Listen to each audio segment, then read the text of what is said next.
নমস্কার প্রিয় বন্ধু মিডিয়ায় আপনাদের স্বাগত এবং আপনারা দেখছেন প্রিয় বন্ধু বাংলা সত্যের সন্ধানে সর্বদা আমি শুদ্ধশীল। বন্ধুরা, ইদানিংকালে আমরা একটা আলোচনা শুনছি যে তৃণমূল কংগ্রেসে নাকি বিভাজন দেখা যাচ্ছে।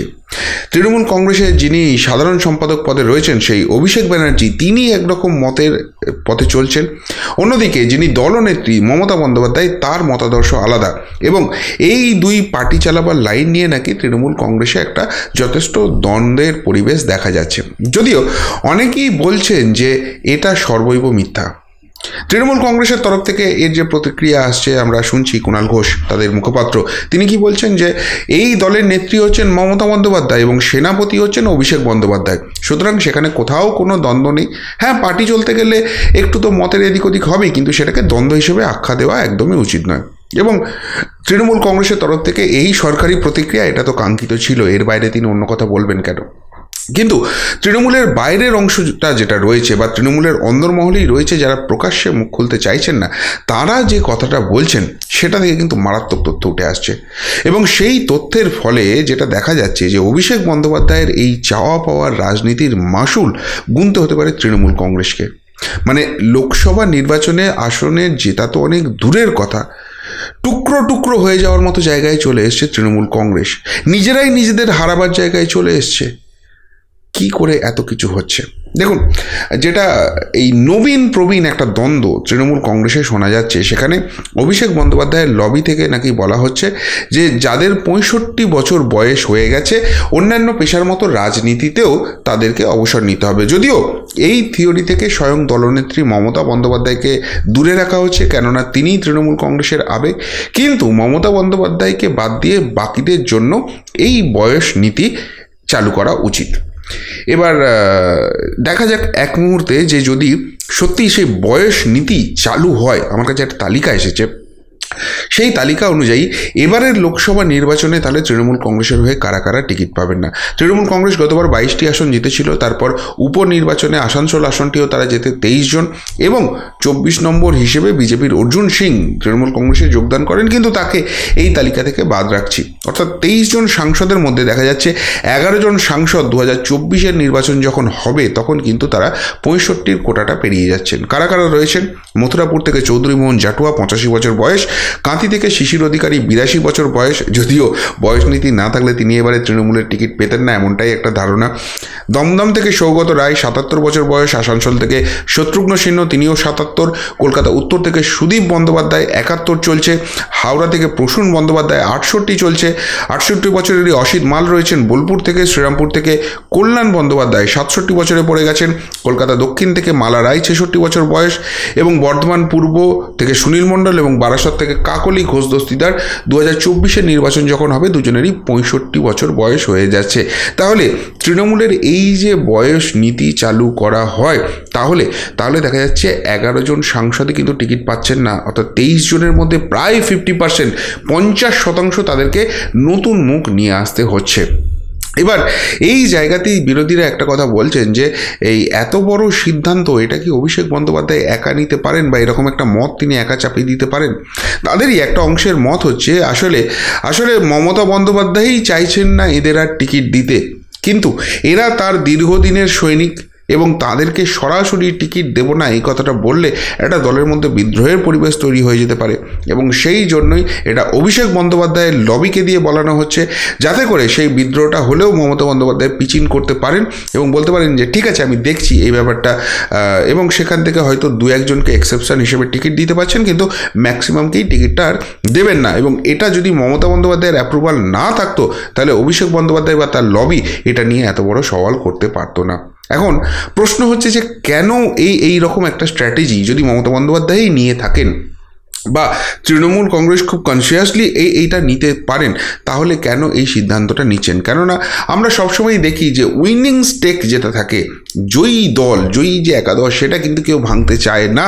এবং এক্ষেত্রে তৃণমূলের যারা দীর্ঘদিনের সাংসদ, তারা এলাকায় একটা তাদের দাপট রয়েছে, তাদের একটা প্রভাব রয়েছে, সেই জায়গাটা 2024-এর মতো ক্রুশিয়াল নির্বাচনের আগে কেন ভাঙতে চাইছে তৃণমূল কংগ্রেস? এখানে একটা কথা উঠে আসছে যে 2021 সালের যে নির্বাচনটা হচ্ছিল, বিধানসভা নির্বাচন, সেই নির্বাচনে কিন্তু বহু আসনে হারার মতো জায়গায় চলে গিয়েছিল তৃণমূল কংগ্রেস। এবং তাদের যে রাজনৈতিক পরামর্শদাতা আছে আইপ্যাক সংস্থা, তাদের একটি নাকি রিপোর্ট জমা পড়েছিল, যেখানে বলা হচ্ছে এই যে হারের কারণটা হচ্ছে, সেই হারের কারণটা হচ্ছে অ্যাকচুয়ালি স্থানীয় যিনি জনপ্রতিনিধি রয়েছেন, অর্থাৎ স্থানীয় স্তরে বিধায়কের উপর রাগ, সেই জায়গা থেকে কিন্তু একটা বড় অংশের মানুষ মুখ ফিরিয়ে নিতে চাইছে, ফলে বহু আসনে প্রার্থী বদলের দরকার হয়ে পড়েছে। এবং সেই অনুযায়ী দেখা যায় যে বহু হেভিওয়েটকে কিন্তু তৃণমূল কংগ্রেস প্রার্থী দেয় না, সেখানে নতুন মুখ নিয়ে আসে এবং তার ফলাফল আমরা দেখি যে হ্যাঁ সত্যিই ভোট বাক্সে তার একটা এফেক্ট পড়েছে। অর্থাৎ কোথাও গিয়ে একটা বার্তা দেওয়া, তোমার যার উপর রাগ আছে, দেখো তার বিরুদ্ধে আমরা শাস্তিমূলক ব্যবস্থা নিচ্ছি, তাকে আমরা সরিয়ে দিচ্ছি, তার জায়গায় আমরা নতুন লোক নিয়ে আসছি যিনি তৃণমূলের আদর্শে চলবেন এবং আপনাদের তৃণমূলের উন্নয়নটা পৌঁছে দেবেন। এবং মানুষ সেটাতে কিছুটা হলেও প্রভাবিত হচ্ছেন এবং তারা ভাবছেন যে হ্যাঁ সত্যিই তো আমার রাগটা ছিল এই নেতার বিরুদ্ধে, তাকেই তো দল সরিয়ে দিয়েছে, তাহলে শুধু শুধু দলকে শাস্তি দিয়ে কি করব। এই যে স্ট্র্যাটেজি, এই নির্বাচনী স্ট্র্যাটেজি কিন্তু 2021-এ খেটে গিয়েছিল তৃণমূল কংগ্রেসের জন্য, এবং তার ফলে সেই সেম স্ট্র্যাটেজি তারা কিন্তু ইমপ্লিমেন্ট করতে চাইছে লোকসভা নির্বাচনে, এমন একটা মত কিন্তু উঠে আসছে। কিন্তু বিধানসভার ক্ষেত্রে যেটা কাজটা ইজি ছিল, কেননা সেখানের ভোটার বা সেখানের তাদের আধিপত্য যতখানি জায়গায় ছিল, তার এফেক্টটা যতখানি জায়গায় পড়তে পারতো, লোকসভা ক্ষেত্রে কিন্তু তার প্রভাবটা অনেক বেশি, অনেক সুদূর প্রসারী হতে পারে। ফলে এই বয়স নীতিটা নিয়ে আসার চেষ্টা চলছে। এখন প্রবলেম হচ্ছে যে এই বয়স নীতি যদি ইমপ্লিমেন্টেড হয় তাহলে সত্যিই কি তৃণমূলের ভরাডুবি নিশ্চিত হয়ে যাচ্ছে? মানে এখন পরিস্থিতিটা যেটা হয়ে গেছে না, শাঁখের করাতের মতো হয়ে গেছে। কেন বলা হচ্ছে? দেখুন, এই যে বয়স নীতির ফলে এদেরকে সরিয়ে দেওয়া হবে এবং তার ফলে অপেক্ষাকৃত তরুণ নেতৃত্ব তাদেরকে টিকিট দেওয়া হবে, এমন একটা ছবি, এমন একটা হাওয়া কিন্তু বাতাসে ঘুরছে। এই অবস্থায় যদি এইখান থেকে ফিরে আসে এবং যারা টিকিট পাওয়ার জায়গায় ছিলেন বা যারা সাংসদ, তাদেরকেই আবারও টিকিট দেওয়া হয়, তাহলে কিন্তু সেই যে তরুণ নেতৃত্বের জায়গাটা তারা কিন্তু আশাহত হবেন এবং নির্বাচনী ময়দানে তাদেরকে কতখানি কাজে লাগানো যাবে এই নিয়ে প্রশ্ন হচ্ছে। আবার উল্টো দিকে যদি এই সিনিয়র লিডারদের বসিয়ে দেওয়া হয় এবং তার জায়গায় নতুন কাউকে টিকিট দেওয়া হয়, তাহলে কিন্তু একটা অন্য প্রবলেম আছে, যেটা অনেকেই ভাবছিলেন যে 2021-এ যাদেরকে টিকিট দেওয়া হয়নি তারা অনেকেই অভিমান করে বিজেপিতে চলে গিয়েছিলেন, সেখানে জিতেছিলেন, হেরেছিলেন পরের কথা, কিন্তু বিজেপিতে যাওয়ার একটা জায়গা তৈরি হয়ে গিয়েছিল। কিন্তু 2024-এর লোকসভা নির্বাচনে বিজেপির অন্দরেই টিকিট পাওয়ার জন্য কিন্তু বহু প্রত্যাশী রয়েছে, ফলে তৃণমূলের টিকিট যারা পাবেন না তারা বিজেপিতে চলে যাবেন, না ড্যাং করে টিকিট পেয়ে যাবেন এমন অবস্থা নয়। সুতরাং তাদের কোথাও যাওয়ার জায়গা নেই, তারা চুপ করে বসে যেতে বাধ্য হবেন। কিন্তু রিসেন্ট একটা ডেভেলপমেন্ট হয়েছে এবং সেই ডেভেলপমেন্ট অনুযায়ী দেখা যাচ্ছে যে কংগ্রেসে যাওয়ার একটা প্রবণতা তৈরি হয়েছে, অর্থাৎ যারা রাজনৈতিকভাবে ভেসে থাকতে চান তারা কিন্তু তৃণমূলের টিকিট না পেলে বিজেপিতেও যদি সেই জায়গাটা না থাকে, তাদের অনেকেই কিন্তু এবার কংগ্রেসের দরজায় কড়া নাড়তে পারেন, কেননা তাদের একটা ধারণা তৈরি হয়েছে আগামী দিনে এই রাজ্যে বিজেপির ক্ষমতা দখলটা শুধুমাত্র সময়ের অপেক্ষা এবং সেই ক্ষেত্রে প্রধান বিরোধী দলের জায়গায় কিন্তু চলে আসবে কংগ্রেস, সিপিএম, আইএসএফ জোট, এবং সেই জায়গায় তারা কিন্তু একটা রাজ্য রাজনীতিতে গুরুত্বপূর্ণ নেতৃত্বের জায়গা পেয়ে যেতে পারেন। ফলে এবার যদি তৃণমূলের টিকিট না পান অনেকেই কিন্তু কংগ্রেসমুখী হতে পারেন এবং সেইখানে আরেকটা যেটা প্রবলেম হয়ে যাবে, তারা নিজেরা হয়তো জিতবেন না, কিন্তু সেক্ষেত্রে তৃণমূলের ভোটটা কেটে তারা কিন্তু বিজেপির জয়ের রাস্তাটা প্রশস্ত করে দিতে পারেন। ফলে এই জায়গাটা কিন্তু একটা বেশ চাপের জায়গা হয়ে যাচ্ছে তৃণমূল কংগ্রেসের জন্য। এর পাশাপাশি বয়স নীতি যদি একবার চালু হয়ে যায় তাহলে সেটা তো শুধু সাংসদদের ক্ষেত্রে ইমপ্লিমেন্টেড হবে এমনটা নয়, আগামী দিনে সেটা কিন্তু বিধায়কদের জন্য ইমপ্লিমেন্টেড হবে।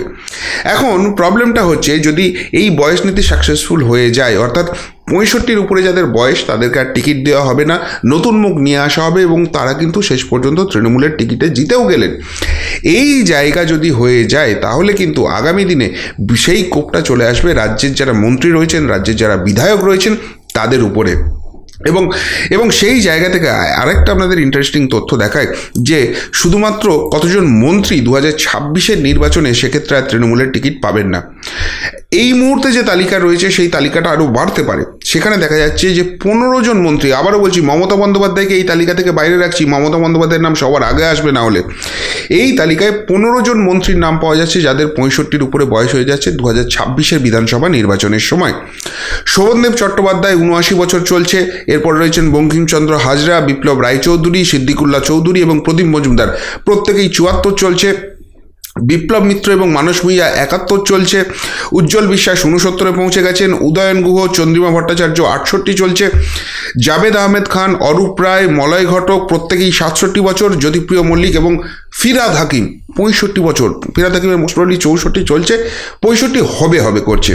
অর্থাৎ মন্ত্রিসভার যে 42 জনের মন্ত্রিসভা আছে সেখান থেকে 15 জন মমতা বন্দ্যোপাধ্যায়কে বাদ দিয়ে, মমতা বন্দ্যোপাধ্যায়ও কিন্তু এই তালিকায় নাম চলে আসছে, তারা কিন্তু আর 2026-এ টিকিট পাবেন না যদি এই বয়স নীতি ইমপ্লিমেন্টেড হয়ে যায়। তবে বয়স নীতি কার্যকর হলে সেটা তো শুধুমাত্র মন্ত্রিসভার জন্য হবে না, সেটা কিন্তু বিধায়কদের উপরও প্রযোজ্য হবে।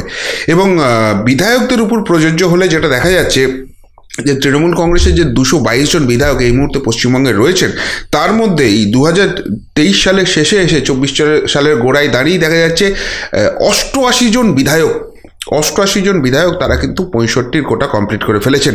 এবং 2026 অবধি যদি সরকারটা টেকে সেক্ষেত্রে সেই সংখ্যাটা 100 ক্রস করে যাচ্ছে, 101 জন না 102 জনের সেই 65 বছরের কোটাটা পেরিয়ে যাচ্ছে। অর্থাৎ আমি যদি 101 জনে ধরি এবং 15 জন মন্ত্রী, 116 জন বিধায়ক তারা কিন্তু আর 65 বছর বয়স হয়ে যাওয়ার জন্য টিকিট পাচ্ছেন না। অর্থাৎ 222 জনের মধ্যে মাত্র 106 জন পড়ে থাকছেন যাদের 65 নিচে বয়স, এবং তারা সেই টিকিটটা পাচ্ছেন। তাহলে দেখা যাচ্ছে যে এমপির পাশাপাশি এমএলএর সংখ্যাতেও প্রায় 50% বেশি তারা কিন্তু আর 2026-এর টিকিটটা পাচ্ছেন না। এবার যদি কোথাও গিয়ে এই সাংসদদের ক্ষেত্রে 65 বছরের কোটাটা ইমপ্লিমেন্ট করতে গিয়ে যদি তৃণমূল কংগ্রেস ধাক্কা খায়, তাহলে কিন্তু আর বিধায়কদের ক্ষেত্রে বা মন্ত্রীদের ক্ষেত্রে সেই কড়া সিদ্ধান্ত তৃণমূল কংগ্রেস নেওয়ার সাহস দেখাতে পারবে না। আর তাই কিন্তু একটা বড় অংশ মনে করছেন যে এই মন্ত্রীরা বা এই বিধায়করা তারা কি যখনই 65 বছরের নীতি ইমপ্লিমেন্টেড হয়ে যাবে তখন তারা আর হোল হার্টেডলি পূর্ণ সমর্থন দিয়ে তৃণমূল কংগ্রেসকে জেতাবার জন্য ময়দানে নামবেন। কেননা তৃণমূল কংগ্রেস জিতলেও তারা তো আর মন্ত্রী থাকছেন না, তারা তো আর বিধায়ক থাকছেন না 2026-এর নির্বাচনে, তাদেরকে নির্বাচনে যেতেই হবে। তাহলে জেনে শুনে কেউ কি নির্বাচনে যাওয়ার নিজের পথটা প্রশস্ত করে? উল্টে তারা তো চাইবেন যে এই বয়স নীতি যেন ভেস্তে যায়, এই বয়স নীতি যেন গঙ্গায় ভেসে যায়। তাহলে তৃণমূল কংগ্রেস হারুক জিতুক, তাদের 2026-এর টিকিট পাওয়াটা তো নিশ্চিত হবে। কেননা এত বড় ফেলিওর যদি লোকসভা নির্বাচনে হয়, বিধানসভার ক্ষেত্রে রাজ্যের ক্ষমতা দখলের লড়াই, এত বড় রিস্ক, এত বড় ঝুঁকি কিন্তু তৃণমূল কংগ্রেস নিতে পারবে না। ফলে এই 65 বছরের বয়স নীতি যদি ইমপ্লিমেন্টেড হয় তাহলে এই মন্ত্রী, এই বিধায়করা কতখানি ময়দানে থাকবেন এবং তৃণমূল কংগ্রেসকে জেতাবার চেষ্টা করবেন সেই নিয়ে প্রশ্ন উঠে যাচ্ছে। এবার অনেকেই বলবেন যে তৃণমূল কংগ্রেস তো একটাই পোস্ট, বাকি সব ল্যাম্প পোস্ট, সুতরাং সকলেই মমতা বন্দ্যোপাধ্যায়ের আদর্শে অনুপ্রাণিত এবং তারা জানেন যে দল যদি না লোকসভায় ভালো ফলাফল করে তাহলে তাদের সরকারটা 2026 অবধিই টিকবে না। কিন্তু একটা মুশকিলের ব্যাপার হচ্ছে এই দক্ষিণপন্থী রাজনীতি যেটা হয় না, সেটা সবসময় দাদা দিদি ধরে রাজনীতি হয়। অর্থাৎ একজন নেতাকে কেউ আদর্শ বলে মনে করেন, যদিও দলীয় ব্যাপারটা থাকছে, কিন্তু তা সত্ত্বেও সেই নেতা যেটা করবেন, সেই নেতার যাতে ভালো হবে, সেই নেত্রী যাতে ভালো হবে, সেইটা করার জন্য কিন্তু পুরো লবিটা তৈরি হয়। এখন হয়তো এই মন্ত্রীরা, এই বিধায়করা এরা নিজেরা ময়দানে নামবেন, তৃণমূল কংগ্রেসের প্রার্থীকে জেতাবার চেষ্টা করবেন, কিন্তু তাদের যে লবিটা, তাদের যে সাপোর্ট সিস্টেমটা, তাদের যে পলিটিক্যাল একটা স্ট্রাকচার রয়েছে, সেই স্ট্রাকচারটা পুরো রাজি হবে। কেননা তারা দেখছেন যে এই নীতি যদি সফল হয়ে যায় তাহলে তার দাদা, তার দিদি তারা কিন্তু টিকিট পাচ্ছেন না, তার নেতা নেত্রী টিকিট পাচ্ছেন না, এবং তারা যদি একবার ক্ষমতার অলিন্দের বাইরে চলে যায় তাদের যে রাজনৈতিক জায়গাটা রয়েছে সেই জায়গাটাও ধ্বংসপ্রাপ্ত হবে। বরং যদি সেই ক্ষেত্রে এই নেতা, এই নেত্রীরা টিকিট না পান, অল্টারনেটিভকে টিকিট পাবে, তার লবিতে ঢুকে যেতে হবে, নাহলে রাজনৈতিকভাবে আমাদেরও মানবপ্রস্থে চলে যেতে হবে। ফলে এই যে টোটাল ইকোসিস্টেমটা আছে সেইটা কিন্তু ঘেঁটে হয়ে যাওয়ার জায়গায় রয়েছে।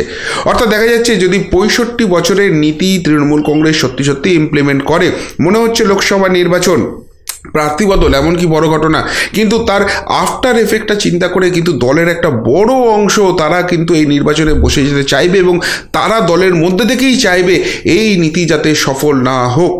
উল্টো দিকে যখন এই 65 বছরের নীতির কথা ঘোষণা করে দেওয়া হয়েছে, হাওয়ায় ভাসিয়ে দেওয়া হয়েছে, দলের মধ্যে কিন্তু একটা বড় অংশের প্রত্যাশা বেড়ে গেছে যে আমরা তরুণ তুর্কি, আমরা এখানে যে কাজটা করছি সেই জায়গা থেকে আমাদের এবার কিন্তু জনপ্রতিনিধিত্বের সুযোগ আসবে। যদি সেই 65 বছরের নীতিটা শেষ পর্যন্ত কার্যকর না হয় তাহলে কিন্তু তারা হীনবল হয়ে যাবে, তারা হতোদ্যম হয়ে যাবে এবং তারা কতখানি ময়দানে নামবে সেইটা নিয়ে প্রশ্ন উঠে যাচ্ছে। ফলে অভিষেক বন্দ্যোপাধ্যায় একটা একটা ভাবনা থেকে হয়তো 65 বছরের বয়স নীতিটা ইমপ্লিমেন্ট করার কথা ভেবেছিলেন, কিন্তু সেটা বর্তমানে দেখা যাচ্ছে কার্যত শাঁখের কারাতের অবস্থা হয়ে গেছে তৃণমূল কংগ্রেসের জন্য। যদি ইমপ্লিমেন্টেড হয় তাহলেও দলের একটা বড় অংশ এবারের ভোটে বিমুখ হয়ে যেতে পারে, আর যদি ইমপ্লিমেন্টেড না হয় তাহলেও একটা বড় অংশ বসে যেতে পারে।